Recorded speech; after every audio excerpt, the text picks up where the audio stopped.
मेरे प्रियो, क्या आपके जीवन में कोई ऐसा समय आया है कि कोई अपने ही या आपके कोई ऐसे जान पहचान जो आपको उंगली उठाकर चोट भरी बातें आपके जीवन के बारे में उंगली उठाकर कहा है, जिसकी वजह से आप बहुत ही ज्यादा और ही टूट गए। आज के प्रातःकाल के समय मैं आपके लिए एक वचन पढ़ूंगी, यूहन्ना रचित सुसमाचार उसके 9 अध्याय उसके 1 और 2 पद में परमेश्वर का वचन कहता है, जाते हुए उसने एक मनुष्य को देखा जो जन्म से अंधा था। उसके चेलों ने उससे पूछा, हे रब्बी, किसने पाप किया था कि यह अंधा जन्मा, इस मनुष्य ने या इसके माता पिता ने?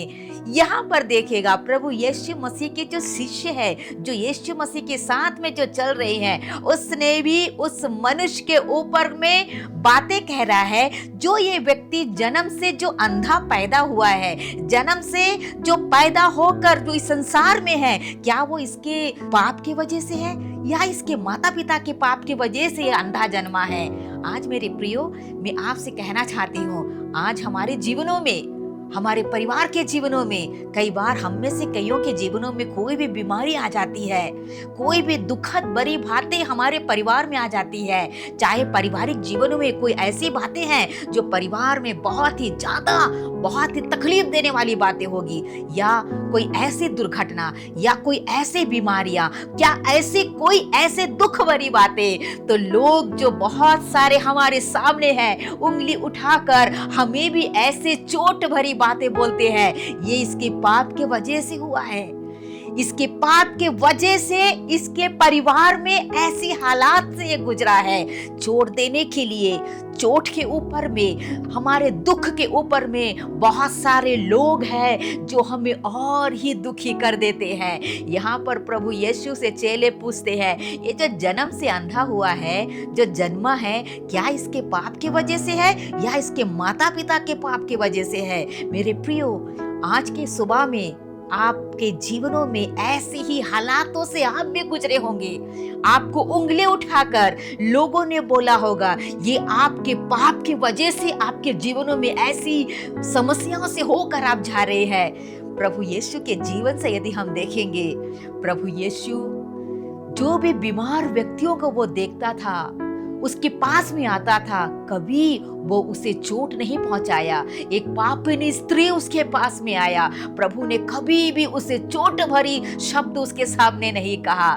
जक्कई जो चुंगी लेने वाला था, जो दूसरों को सताने वाला था, दूसरे उससे परेशान थे, लेकिन प्रभु यीशु उसके जीवनों में आकर उसके जीवन को बदल दिया। कभी भी उसको उंगली उठाकर उसको बहुत ही दुख भरी बातें प्रभु यीशु ने कभी भी किसी के साथ में नहीं किया।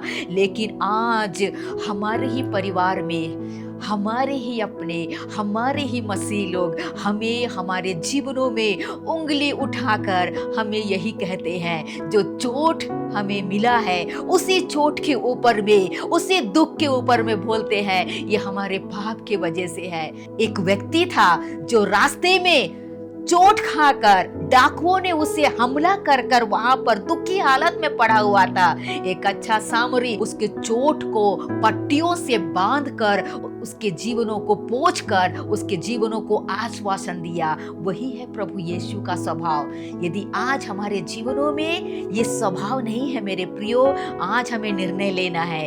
अगर कोई भी दुखी हालात से, बीमारियों से, परेशानियों से, उनके जीवनों में कोई भी हालात से क्यों ना जा रहे हो, सीजन उनके खराब होंगे, लेकिन कभी भी उनको चोट देने वाले शब्द हमारे मुंह से नहीं बोलना है। उस चोट के जगह आश्वासन वाली बातें हमें कहकर उसके जीवनों में एक हिम्मत बनना है। Praise the Lord. इस वचन के द्वारा प्रभु आप सभी को आशीष दे और हमारे जीवन में यीशु का स्वभाव होता रहे और हम दूसरों के लिए एक आशीष का कारण बने। Praise the Lord.